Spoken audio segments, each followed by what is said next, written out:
guys, Assalamu alaikum. இன்னைக்கு பருப்பு உருண்டை குழம்பு எப்படி வைக்கலாம்னு பார்ப்போம். நான் இன்னைக்கு 2 டேபிள் ஸ்பூன் கடலை பருப்பை ஊற வச்சுக்கிறேன்.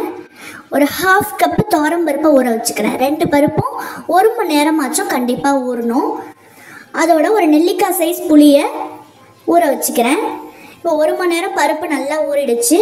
இப்போ ஊற வச்ச பருப்பை ஒரு மிக்சர் ஜாரில் கொட்டி அதோட 2 காஞ்ச மிளகா, 1 டேபிள் ஸ்பூன் பெருஞ்சீரகம் எல்லாம் சேர்த்து நைஸாக அரைச்சி வச்சுப்போம்.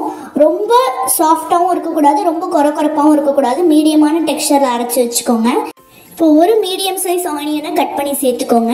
கொஞ்சமாக மல்லி இலை, தேவையான அளவு உப்பு சேர்த்து நல்லா பிசைஞ்சு உருண்டை போட்டு வச்சுக்கோங்க. அந்த பருப்பு பேஸ்ட்டில் கொஞ்சமாக குழம்புக்குன்னு தனியாக எடுத்து வச்சுக்கோங்க. பருப்பு உருண்டையெல்லாம் இப்போ ஒரு பேனில் போட்டு நம்ம வேக வச்சுக்கலாம். ஒரு 15 மினிட்ஸ் இது வேகணும். நம்ம இப்போ குழம்பு தாளிச்சிடலாம். ஒரு பேனில் 2 டேபிள் ஸ்பூன் எண்ணெய் ஊற்றிக்கோங்க. கொஞ்சம் கடுகு, 1 டீஸ்பூன் ஜீரகம், 1 டீஸ்பூன் பெருஞ்சீரகம், ஒரு 10-12 பல் பூண்டு, கொஞ்சம் கருவேப்பிலை எல்லாம் சேர்த்து தாளித்து ஒரு பெரிய சைஸ் வெங்காயத்தை கட் பண்ணி சேர்த்துக்கோங்க. சேர்த்து ஒரு தடவை நல்லா கிளறி விட்டுக்கோங்க.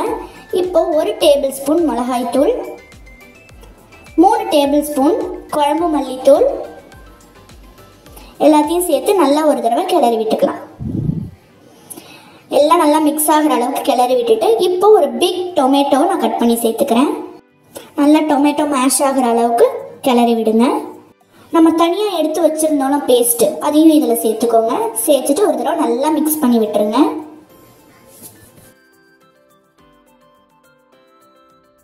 இப்போ நம்ம கரைச்சி வச்ச புளி தண்ணி சேர்த்துக்கலாம்.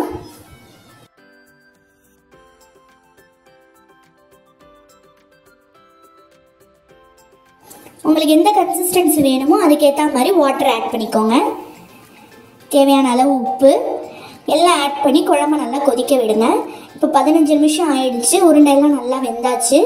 இப்போ நல்லா குழம்பு கொதிக்கிறப்போ கொஞ்சமாக தேங்காய் அரைச்சி ஆட் பண்ணிக்கோங்க. ஒரு 2 டேபிள் ஸ்பூன் தேங்காய் ஆட் பண்ணால் போதும். இது நல்லா குழம்புக்கு திக்னஸ் கொடுக்கும். இப்போ நல்லா குழம்பு கொதிச்சுட்டு இருக்கும்போது நம்ம வேக வச்ச உருண்டையெல்லாம் ஆட் பண்ணிக்கோங்க. ஆட் பண்ணி ஒரு 2 or 3 மினிட்ஸ் நல்லா அந்த உருண்டையெல்லாம் அந்த குழம்புல நல்லா ஊறுற வரைக்கும் கொதிக்க விட்டு மல்லி இலை போட்டு ஆஃப் பண்ணிட்டீங்கன்னா குழம்பு ரெடி. எப்போவுமே சாம்பார், புளிக்குழம்பு இந்த மாதிரி போரிங்காக உங்கள் ஹஸ்பண்டுக்கு செஞ்சு கொடுக்காம இந்த மாதிரி செஞ்சு கொடுத்து பாருங்கள். டேஸ்ட்டாகவும் இருக்கும், நல்லாவும் சாப்பிடுவாங்க. ஒரு 1/2 an hour அந்த குழம்பை நம்ம ஆஃப் பண்ணதுக்கப்புறம் பாருங்கள் எந்த அளவுக்கு நமக்கு கன்சிஸ்டன்சி திக்காக இருக்குன்னு.